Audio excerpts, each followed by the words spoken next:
So, may gabi sa tanan. So, ang atong pagatun-an, sa Spirit of Prophecy, naigisgutan na resurrected saints. Kaduha na ay rising saints, o ikatulo na ay gitawag na living saints. Sa ubang mga grupo na pagtuon, kana sila natulo, dili na nila tagaan og kalainan. Mubasa lang sila, bisan og naghisgot og resurrected saints o living saints para sa ila, ratsada. So ato tagaan nato nagpagtagad kung unsay kalainan sa gitawag nga resurrected saints o living saints na po rising saints.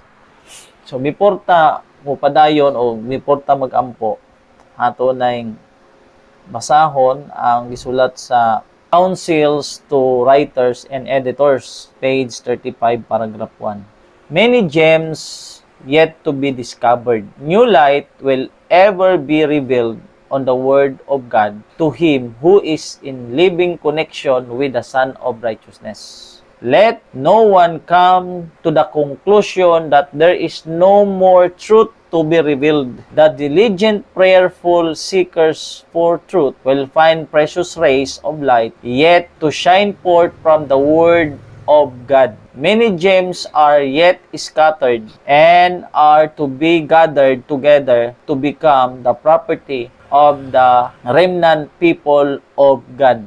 Counsels on Sabbath School War, page 34. Pero sa Counsels to Writers and Editors, page 35. So, daghan pa nga mga hamili nga mga gems na madiscover. Mga bag-o nga, mga kahayag nga ma-reveal gikan sa pulong sa Ginoo, sa kaila nga adunay buhi nga connection gikan sa Son of Righteousness. Ingon diri, let no one come to the conclusion. Unsa may pasabot sa conclusion? Wala na. Ay siya, wala mo na sa doktrina. Di man na nato doktrina. Sa ingon, let no one come to the conclusion that there is no more truth. Moro, that there is no more truth to be revealed. Maingon siya na, wala na, wala na, 28 fundamental belief raman ta. Wa gani sa 28 fundamental belief, di na nato natuhan. Diba? Let no one come to the conclusion that there is no more truth to be revealed. The diligent, prayerful seeker for truth will find precious rays of light yet to shine forth from the Word of God.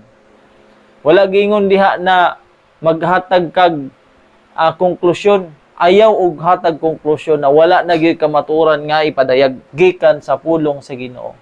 Kung ikaw makugihon, mainampuon, nangita sa kamatuoran, makakita ka og mga bidlisyo sa kahayag gikan sa pulong sa Ginoo. Daghan ang mga hamili nga mga gems na nakatag og tigumon kini og mahimo nga mga propiedad sa iyang salin nga katawhan. Kinsa ang mugather sa James? Ang iyang remnant church. Pero ang remnant church karon na nagpailan na sila remnant church, na dili naman mutigom, di naman ganahag kuan kay nagkonklusyon naman, dili na remnant church. Kay sa sulod sa iglesia, duha man na ang nominal ug ang tinuod nga katawan sa Ginoo. Dili ta pilion sa Ginoo na ikaw Brad, ikaw tinuod kung nag-angkon ra ka. Ang gipangita sa Ginoo kadtong tawo nga uhaw sa kamatuoran o bulahan ang gigutom ug giuhaw sa pagkamatarong. Kinahanglan uhawon ta sa kamatuoran kay bulahan man na. So, dili gyud ta moingon na wala na gyud kamatuoran nga ipadayag. Nganuman kay daghan pang mga hamili nga mga gems na nakatag na kinahanglan tigumon og mahimong propiedad sa iyang salin nga iglesia. So, una, moingon na gani na wa man na sa atong fundamental belief. Conclusion na siya. Hindi na siya ganahan nga makasabot pa. Muna siya ang kinaiya sa Laodicea. Okay? So, sa pa. In every age, there is a new development of truth. A message of God to the people of that generation. The old truths are all essential. New truth is not independent of the old, but an unfolding of it. It is only as the old truths are understood that we can comprehend the new. When Christ desired to open to His disciples the truth of His resurrection, He began at Moses and all the prophets and expounded unto them in all the scriptures the things concerning himself. Luke 24:27. But it is the light which shines in the fresh unfolding of truth that glorifies the old. He who rejects or neglects the new does not really possess the old. For him, it loses its vital power and becomes but a lifeless form.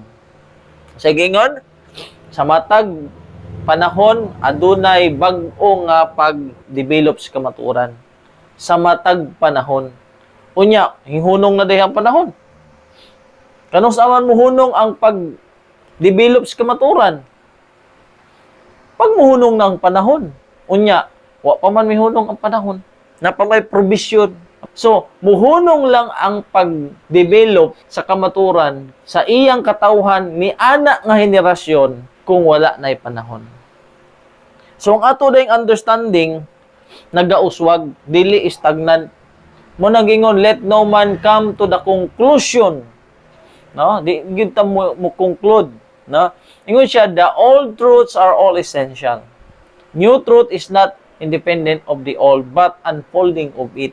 So, pareha ra siya, harmony gid siya. So, nag-unfold lang siya. But it is the light which shines in the fresh. Mingon ganig fresh. Presko, gina. Fresh unfolding of truth. Pag-abli sa mga kamaturan. Siya nga nag-reject or nagsalikway sa bag-o, wala gyud siya makasabot kung sa ang old. Tinaw kayo na, muna na, dili gyud ta conclude. So, dirita sa atong pagpadayon. So, sa dili pa ta mo padayon, kampo na ita. Amahan nga balaan ini nga kagabion sa among pagtuon sa imong balaang pulong Ginoo. Among gihangyo ang imong kaluoy diri kanamo naagi sa balang espiritu mo imugiya hatag og kaalam kanamo aron ang among pagtuon karon ang masabtan og amo kining matipigan sa among kasing-kasing hunahuna. Ang tabangi kami nga amo kining maipresentar sa among mga kaigsunan sulod sa iglesia. Salamat Ginoo sa imong pagtubag sa pag-ampo sa ngalan ng gahom sa manluluwas mo sa Kristo. Amen. Dirito sa 144,000 kay mao mo gud ni siya ang tawag nga sige o kahisgot, no? Ingon diri sa volume 7 sa SDA Bible Commentary sa page 978 paragraph 4. Ingon diri.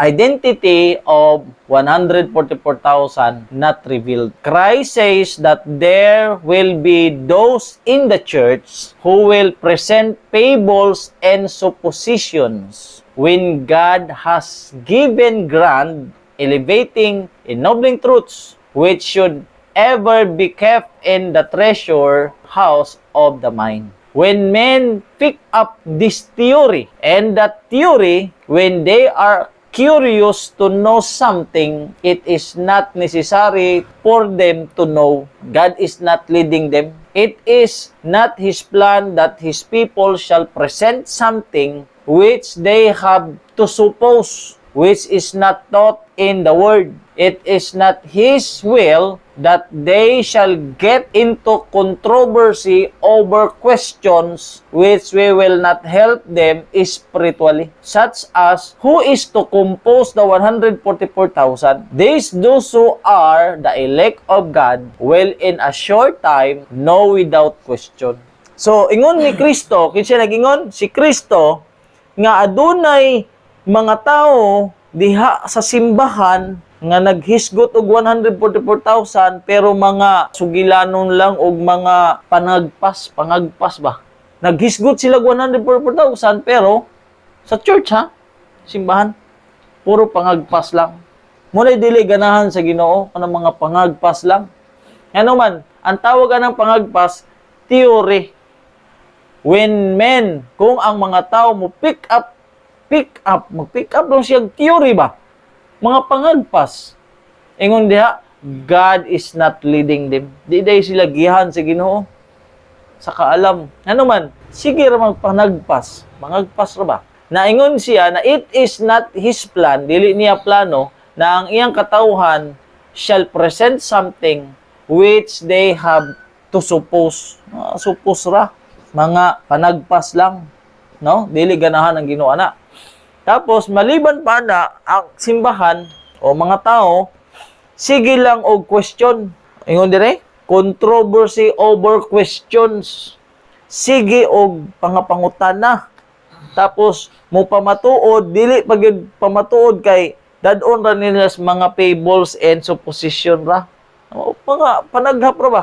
144,000 tuan man nas langit. 144,000 mga Israel man na sa 144,000. Ano na ba? Kinsa nga mga tao nasa church. Mao na siya. So, kadalasan diya sa church puro pangagpas lang, mga sugilanon lang ba. Dadon ra ka sugilanon na wagi mabasa pero kanaday siya mga pamaagi. Dili na sumala sa pulong si Ginoo, ang Ginoo wala maggiya sa ila. Wala maggiya sa iya. Labi na kung sige question, sige pangutana. O maminaw tapos pagkaon sige lag pangutana. Kay ngano ang nabutang sa utok ang iyang pangutana, ang wala di siya kasabot. So derita, sa great controversy naay duha ka mga buhi. Naay duha ka klase diha, buhi ug patay. Gipadayag na siya kang Sister White. Kung kanus magtapos ang 2,300 days gikan sa pagsugod hantos pagtapos. So giingon dire sa Great Controversy 486 paragraph 1, at the time appointed for the judgment, the close of 2,300 days in 1844 began the work of investigation and blotting out of sins. All who have ever taken upon themselves the name of Christ must pass its searching scrutiny. Both the living and the dead are to be judged out of those things which were written in the books according to their works. So ang judgment di ay ang pag-judge, i-judge ta sa mga butang nga nakasulat sa libro o sumala pod sa atong mga giminuhatan. Unsa imong binuhatan. So, i-judge ta ana. So, kinsa ang i-judge? Both living and dead. Ang katong wala nakatilaw kamatayon o katong nakatilaw kamatayon, duha. So, ato na nang natunan, di ba? Duha ka klase ang mga buhi, duha ka klase ang namatay.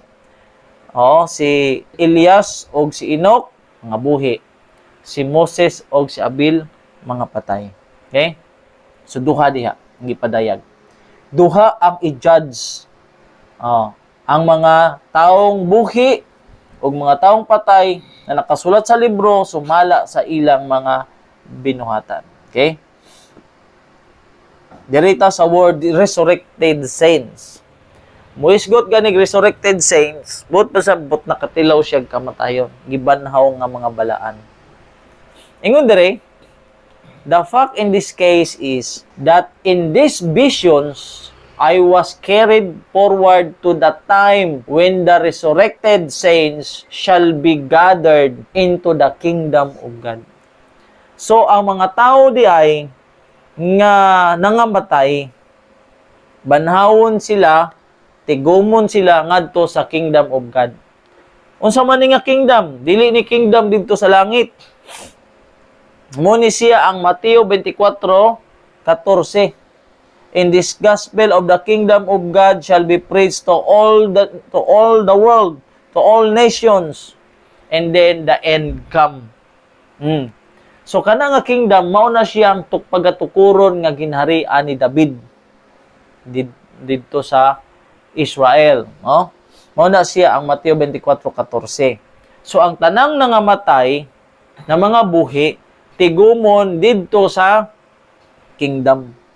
So ang mga nangamatay bangunon, makita nila ang ilang mga pamilya dito na mga ang uban ang namatay pod, ang uban wala namatay, so makita nila dito, magkinit-anay sa dito sa kingdom. Okay? So naay resurrected saints, patay na siya, mga balaan. So derita. Sama gihapon sa gisulat sa propetesa. The battle cry is sounding along the line, let every soldier of the cross push to the front, not in self-sufficiency, but in the meekness and lowliness and with firm faith in God, your work, my work, will not cease with this life. For a little while, we may rest in the grave, but when the coals come, we shall, in the kingdom of God, take up our work once more. So, kini di ay mga nangamatay nga mga balaan, makabati sila sa tawag, mabuhi sila, dadon sila dito sa kingdom, ug ingon diri, take up our work once more. Mabuhi ni sila before loud cry. Special resurrection kay gipangakuan man si Hastings, si Sister White ug uban pa nga muuban sa 144,000. Pero mga resurrected saints sila. Kahil ang ilang trabaho naputol man kay namatay. So pagbuhi sa Ginoo sa ila, resurrected saints, mo trabaho gihapon sila. Ana siya. So ang loud cry ni motabang sila sa pagtapos sa bulhaton. Ana siya nga bulhaton nga naundang sa ila. Pero ingon siya, pag mamatay ta, dili diha natapos kundi kung buhion pa ta sa Ginoo otro, mo trabaho ra gihapon ta. Gisaaran ana si Hastings. O gisulat po na siya ni Sister White sa Last Events. Naingon din na, I saw that she, Sister Hastings, was sealed and would come up at the voice of God and stand upon the earth and would be with the 144,000. I saw we need not mourn for her. She would rest in the time of trouble. So muna siya na kanang kauban pa siya sa 144,000. So, pag si Sister Hastings, gusto yun niya na ma-appeal sa 144,000. Pero ang Ginoo mag-vote, dili man kita. Kauban na siya. Oh, ang gusto sa Ginoo, kauban ra ka, buhion ka, kaya ang 144,000 mo loud cry, ang tanan, pati Sister White, buhion sila, makauban sila sa 144,000. Okay, ato na siyang kuan kay, daghan karon na mga pagtudlo ng 144,000 daw sagol patay buhi. Okay, ato na siyang isolve niya. Unsa ang komentary ani kay ang kadaghanan magud na nagstudy ani, ang ilang pagsabot na kini Sister Hastings patay, Sister White namatay pod. Tapos with the 144,000 but pasabot sa ilang hunahuna lang na naabot, ang 144,000 sagol patay buhi. Pero wala nila gi-consider ang with. Lahi ang with sa among. Ang with kauban. Lahi ang kauban sa appeal sa ihap. Kumbaga kini intact nga ni siya ang 100, exact na ni muuban siya. Oh, halimbawa kita bro, nata dire tulo padung tang liluan, tulo na tadaan dire, wala pa ta milakaw tulo na tadaan. So kita man to siya, kauban siya sa tulo pero dili siya apil sa ihap sa tulo. Kauban lang sa tulo. Oh, giuban man nato siya, so tulo na tadaan, giuban nato siya, but pasabot, kauban siya sa tulo pero dili siya apil sa ihap sa tulo. Oh, mo na gihapon na. Okay ha? Ato nang basahon diri na sa biographical sketches 1827 to 1862. Gi-quote na siya. Ingon dere, I saw that she was sealed and would come up at the voice of God and stand upon the earth and would be with the 144,000. The adding was similar to the spoken by the angel to the Sister White in the vision in which she seemed to be visiting other planet. She was reluctant to return to the earth, and the angel said to her, "You must go back." So same, halos parehas sa sila ni Sister Hastings o Sister White. Si Sister White ning sa taas sa page 40. Ngayon dere, si Sister White pagkahuman niya makita ang other planet, di na pud siya muuli. Di na siya muuli ba? Ingon sa anghel sa iya, you must go back. If you are faithful, you will. So pareha sila ni Hastings. Kay si Sister Hastings gisaaran gihapon na si Hastings. Same ra sila nga gisaaran. Oh, so ingon dire si Sister Hastings sa taas, saaran siya na with 144,000. Si Sister White po na di na mo balik sa kalibutan, pero ingon siya, balik ka pag-usab, you must go back. And if you are faithful, you with the 144,000 shall have the privilege of visiting all the worlds. Early writings, page 40. There is no tension between this. And Ellen G. White's clear statement in the great controversy that this special company were those translated without seeing death. Subot pa subot, gihatag nila ang punto nga si Sister White o si Sting with the 144,000 pero dili sila appeal sa ihap kay kining company ang 144,000 without seeing death. Wala kakita og sa kamatayon. So, but pasabot, dili sila appeal sa 144,000, kundi kauban sa 144,000, si Sister White o Sister Sting namatay, ang 144,000 special company were those translated without seeing death. So, kauban lang sila, dili sila appeal sa ihap. Kay ang 144,000, mga buhi nga mga balaan. Sila resurrected, samantalang ang 144,000 wala katilog kamatayon. So dako ay kalahian, di ba? So daghan magud diri, Brad, mo na ato ning gitun-an. Kay daghan karon nga mga Seventh-day Adventist, bisan pa nang gawas, same ra silang understanding. Pero di nato sila masayop kay naman po sila mabasa pod. So ato na tong tunan sunod. Okay? So mo ni siya ang kanang kang Sister White na giatong nagikomentaryohan sa Ellen G. White, the early years 1827 to 1862. Okay? So muna siya nga statement. The angel said, "You must go back. If you are faithful, you with the 144,000." So pareha sila ni Sister Sting. Okay? Pabasa na siya sa Early Writings 39, paragraph 3. Okay? Na siya.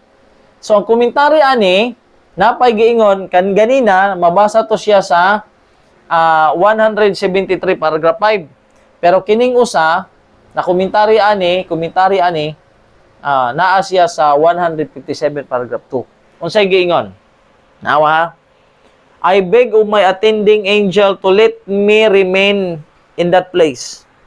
I could not bear the thought of coming back to this dark world again. Yung siya na, di na ko ganahan mo balik dito sa ngit-ngit nga kalibutan.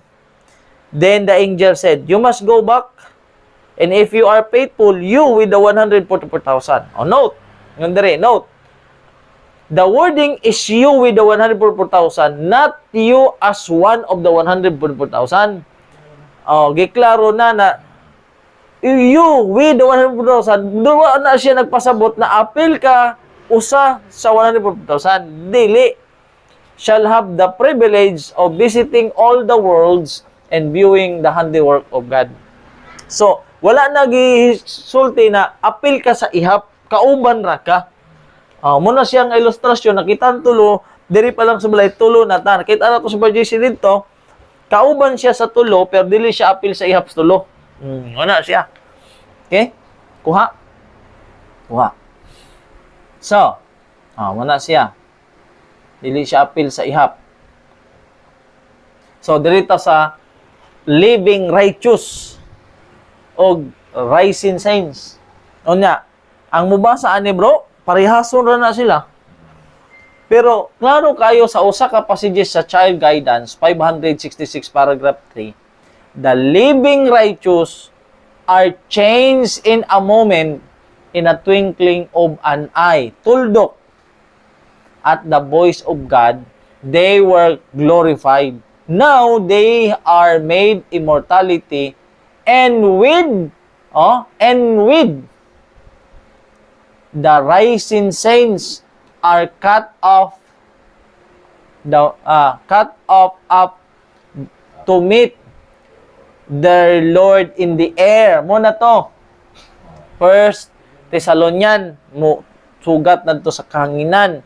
So, duha diha ang righteous, ang living righteous, ang wala katilog kamatayon, og ang rising saints. Rising saints kana bang gibangon ba na mata, rising ba kamata. Mga balaan gihapon.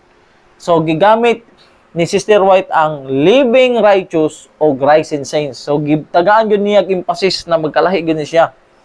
no, lahi gyud nang nakatilog kamatayon, lahi pud ang oh. So gi-emphasize niya diri mo nin siya. Kay di ba gisgutan diha sa child guidance. Iya pang gi klaro diri sa Great Desire of Ages. Moses upon the Mount of Transfiguration was a witness to Christ's victory over sin and death. He represented those who shall come forth from the grave at the resurrection of the just. Mga balaan lang. Moses a representative of the rising saints. So, si Moses, kuha ba na katilaw kamatayon?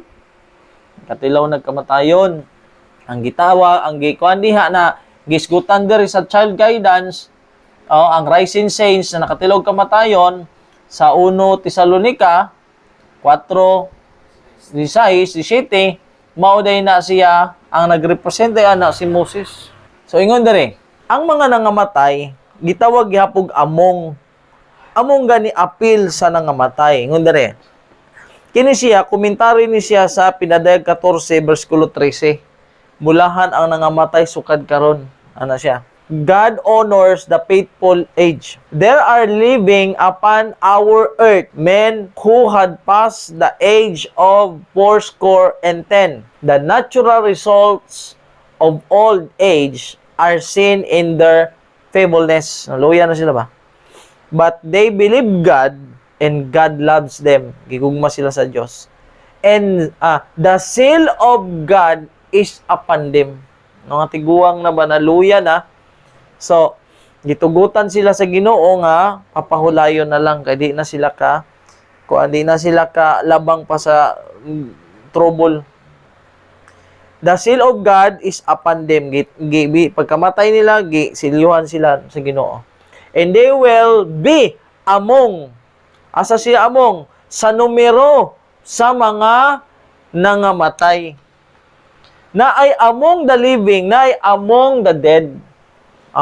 They will be among the number of those of whom the Lord has said. Sa may gingon sa Ginoo, blessed are the dead. Bulahan ang nangamatay sa Dios. Kaya ingon ni Apostol Pablo, mamatay ta o mabuhi sa Dios ta. So kini sila nangamatay sa Dios. Blessed are the dead which die in the Lord. So nagid sila ipagtuo sa Ginoo, wala sila mabuhi, no? So, appeal sila sa ihap, sa numero, sa mga bulahan na mga nangamatay. Lahi po itong appeal sa numero sa mga buhi. So, kini, appeal yun sila sa mga nangamatay. So, di tawag yapon among the living, among the dead. Kasi dead man eh. So, muna siya. So, dirita sa living saints.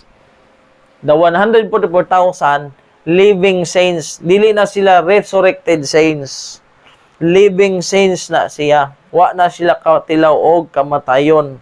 Lahi ang rising saints o gitawag na resurrected saints. So, living saints, buhi, good na siya. Pero ang ilang pagtuon, anis, kadaghanan? Kini? Patay na. Sagol, patay. O niya, kung basa ato ng basahon. Kaya naman po yung mabasa. Ato ng basahon. Kung upan, nagamatay na. Oo. May buhi. Oo. Kaya katong gikuan dito sa kuan mga patay na biyato. 12 tribes. Oo. Asa literal na kuan. Wala naman tutanan. Patay na. Okay? So, ingon diri sa Great Controversy, 648, paragraph 3.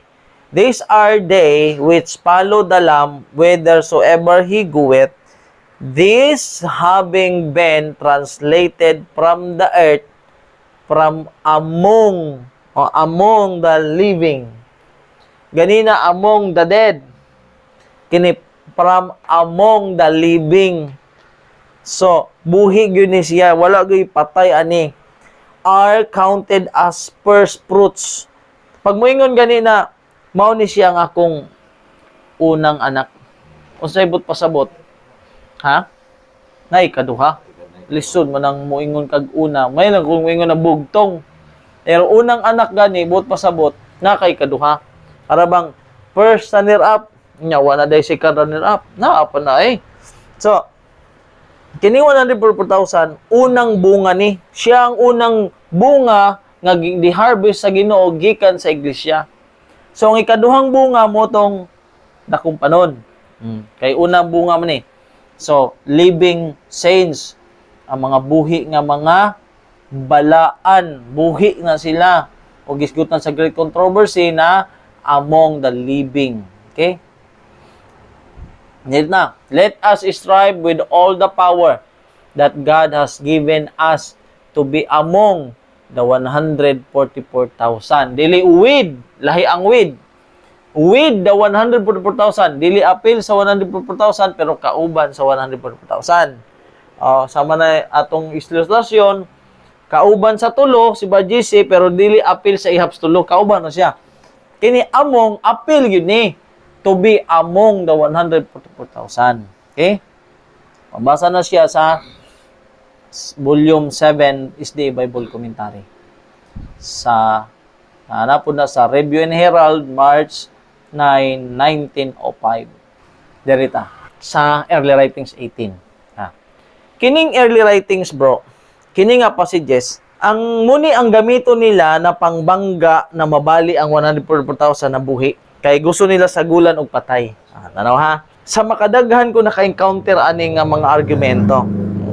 Ilan ning gamiton kining sa 18, sa Early Writings 18 para ilang pamatud-an kunuhay nga ang 144,000 di ay sagol patay og buhi. Tanaw ha. Atong punto ani. And as we were about to enter the holy temple, Jesus raised his lovely voice and said, "Only the 144,000 entered this place." And we shouted, "Hallelujah." So, nakita ni Sister White na naay templo dito, bro, na nabatian niya ang tingog sa Ginoo na nindot, pitahuman, naay lugar dito na 144,000 lang ang makasulod dito. Exclusive ba? Na special company god. So kana nga lugar only ra gyud 104,000 makasulod. So gipakita na kang Sister White pinaagi sa iyang panan-awon. Okay? Padayon ta. This temple was supported by 7 pillars, all of transparent gold, set with pearls most glorious. The wonderful things I there saw, I cannot describe. So nakita niya ang mga butangan nindot gyud. Pero bisan unsaon niya describe, di gyud niya ma-describe ang kanindot. Di gyud masulti ba, di malitok ang kanindot.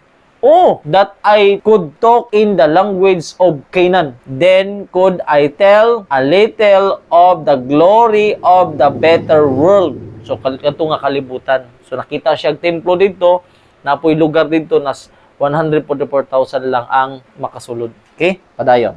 I saw their tables of stone in which the names of the 144,000 were engraved in the letters of gold. So, gibutang gyud dito sa bato, og ang bato na ay mga letras pangalan sa 144,000, ang letra gold.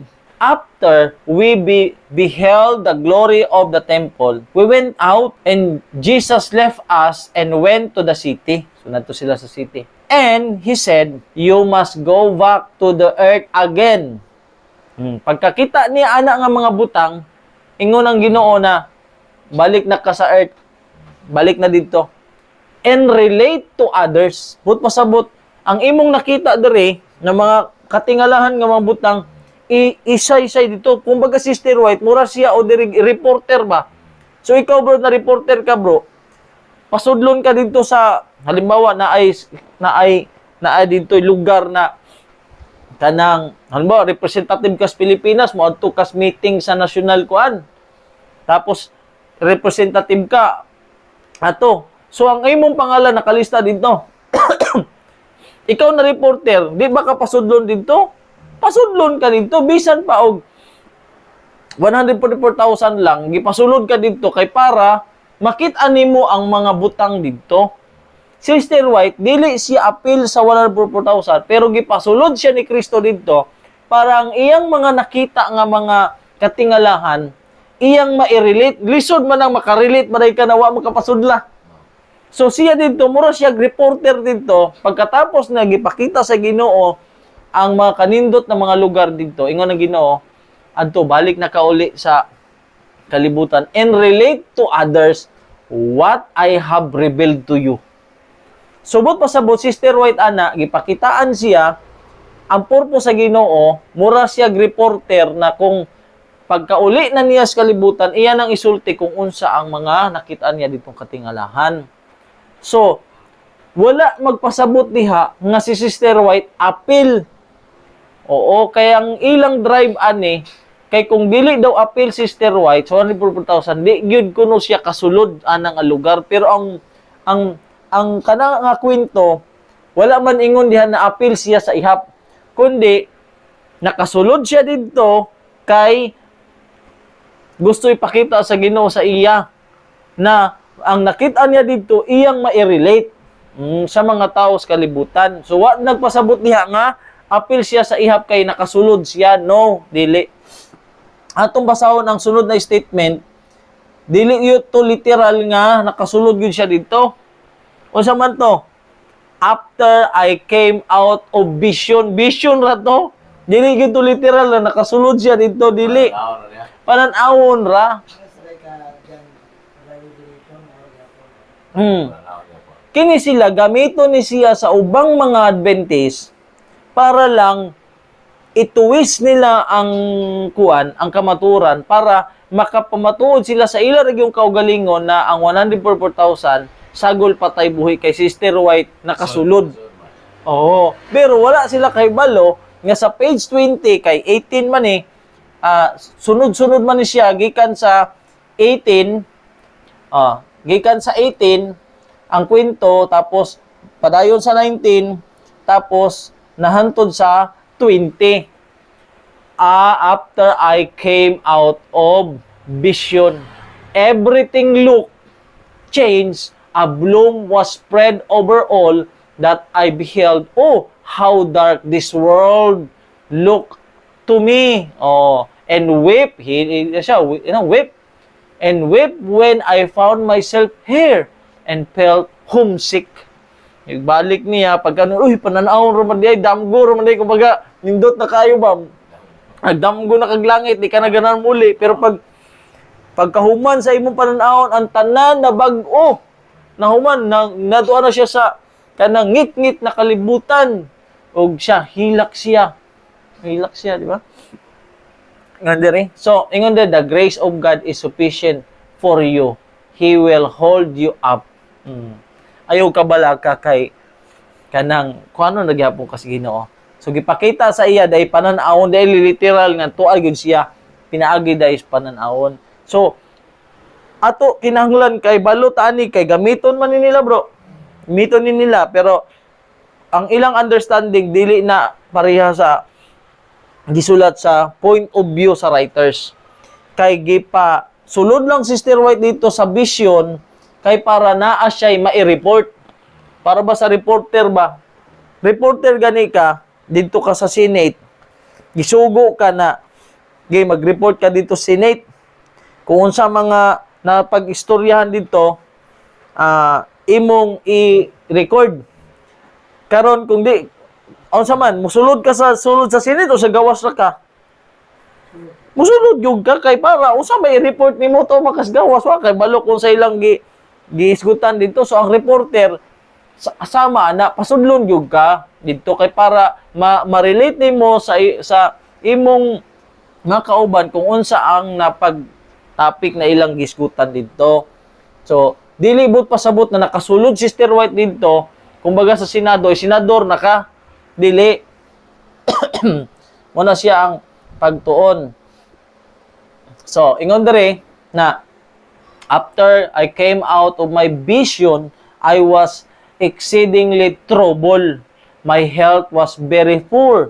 Oh, nagluya day siya. And I was but 17 years old. Uy, 17 years old. I know that many had fallen through exaltation. Kay lahi magud ang vision, bro. Ipakitaan Sister White og vision, bro, sa great trouble. Sa ingon niya sa Ginoo, may mamatay na lang ko kaysa pakitaan ko nimo ana. Kay lalim ka nang napakipakita sa iya bro ang kagubot. Halimbawa ikaw, murag yung tinuod na tuag yung kas kagubot nga nang ang mga tao kanang grabe gyud nakagubot. Nay ma-trouble man ganita makita lang tanay mga disgrasya sa dalan. Pag nakita ka na kita gay ko na buak ni agas-agas ang dugo. Murag makuan ko pero ang iya diling ato brad trouble yun kana bang kagubot na gyud sa kalibutan ba. Sa ingon ni Sister White, Ginoo may pamamatay na lang ko kaysa makita ko ana nga trouble. Lalim ka na. So makakita gani siya mga vision mo maluya siya, kuan siya. So I lay upon my face a long time and all the light I could get was make known to others what I have revealed to you. So kinahanglan bumalik ka dito sa kalibutan, to make known to others. Ipahibalo sa ila kung unsa ang akong gipakita nimo. Kung unsa mo nakita sa imong vision, sulti dito. Pero ang iyang vision, bro, murag gihapon tuwa siya. Di ba? Murag gihapon tuwa siya. So mana siya na ang among ug with na siya kalainan. Ang among the number, but pasot apil ga. Ang with accompanied, kauban ba? Pero dili na siya nagpasabot na apil sa ihap. So mao na siya. Karon dirita sa basahon nila na si Sister White apil sa 144,000. Naay mabasa, pero dili si Sister White ang nagsulti. Okay. Kinsay nagsulti? Muna ilang basahon Muna ilang basahon. Kinsay nagsulat ana? I study of 144,000 by Uriah Smith. Inspired ba si Uriah Smith? No, good writer. Pwede siya inspired. Pero kini mo'y basahon nila. O sa gingon dire. And lastly, do the 144,000 represent only those who have never passed through death? Not at all. The conditions of the prophecy make it necessary that many who are now in their grave should be included in the 144,000. Ang 144,000 ba daw, nagrepresent na siya sa mga tao nga wala makatilog kamatayon? Adili tanan. Kinsa may nagsulat ana? Uriah Smith. Pero kana gyoy basahon. Kana gyoy basahon nila. Dili kang Sister White. Ingon dire. But the message seals only 144,000. Therefore, such must come up from their graves and be counted among the 144,000. Mabasa lagi Among Uriah Smith man. Ano yung mabasa? Dili Lynn White. So, dili na ma-block to the testimony. Dili na. Kaya dili man inspired. Alang tuuhan nato ni di. Kung imo ni tuuhan duha man, dili man imo tuuhan nimo pareha kay contradict man. Diri dito sa atong gikuan, gi-emphasize ko dito nga 144,000 buhi gyud. May naay with pero patay, pero dili apil sa ihap kundi kauban ra. Diri gyud apil gyud. Pero di man na-inspired. Sao man na nato? Di man na-inspired. Alang tuhan na to na. Kano sa gisulat? From Review and Herald, August 10, 1897. Buhi pa Sister White. Ana siya ka, kumbaga sa word ba na lapastangan ba? Contradict sa sinulat na yan. Pero, ikumpara nimo bro, tuuhan karon sa majority kini. Ba? Basaw na nila. Contradict kayo. Basaw na nila. Tanawa ha. And this explains what the voice from heaven commanded John to write. Blessed are the dead which die in the Lord. Ganun basa ito kanina. From henceforth, that is from the beginning of the third message. Those who deny that those who die under the third angel's message can be numbered among the 144,000. Fail to see the connection between the message and Revelation 7:1-8. So kung imo nang tuuhan, dili na nimo tuuhan kang Sister White, kay contradict man, di man na nimo tuuhan nimo siya, tuuhan po nimo kang Sister White. Contradict man na. Naman po yung mga gisulat dire na dili kang Uriah Smith kang J.N. Lapboro. Mora gihapon, nagkapareha gihapon sila. Basahon gihapon ni nila ni. Si Lapboro ni. Gisulat ni siya ng 1848 tapos since 1894. Ano siya? So Ingon dire, the living saints, 144,000 in number. Remember that the resurrected Sabbath keepers are then among the living saints, knew and understood the voice, while the wicked thought it in thunder and earthquake. So, gusto nilang ipakuha diha, open and close parenthesis, resurrected Sabbath keepers among the living saints. So, nahimo siyang living saints, pero gikan sa pagkabanhaw. Wala siya. Asa mabasa? Questions on the sealing message. So, muna siya. So, taas pa ni siya. Taas pa ni, pero mora gihapon ang kanilang pagsabot. Kay Lapburo. Unsa, si Lapburo, inspired? No, dili inspired.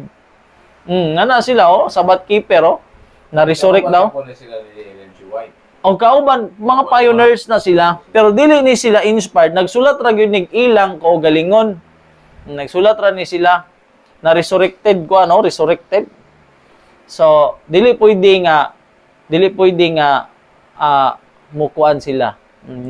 Dili pwede na kay emphasize diri na dili gyud appeal o dili pod appeal Sister Way kay with lang kundi ang 144,000 special company nga wala kakita sa kamatayon. Wa namatay.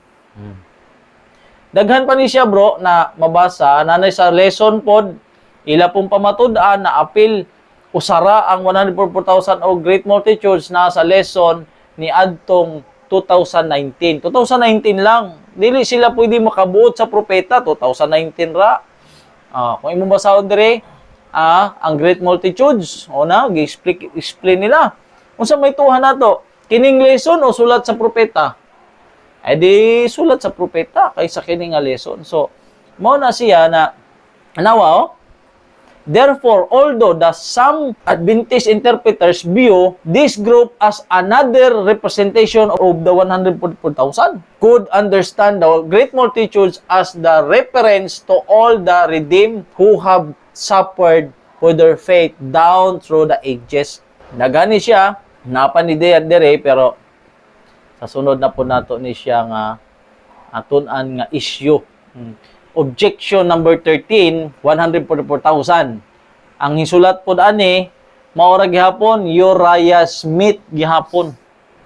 Uriah Smith. Ang iyang pamatud-an na 144,000 sagol patay buhi. Mao ra gihapon na patay ang 144,000 ni adtong September 23, 1880. Uriah Smith, review ni Herald na iyang pamatud-an na ang 144,000 buhi og patay. Ano siya ang iyang explanation na ang explanation na that those who die under the third angel's message are a part of the 144,000.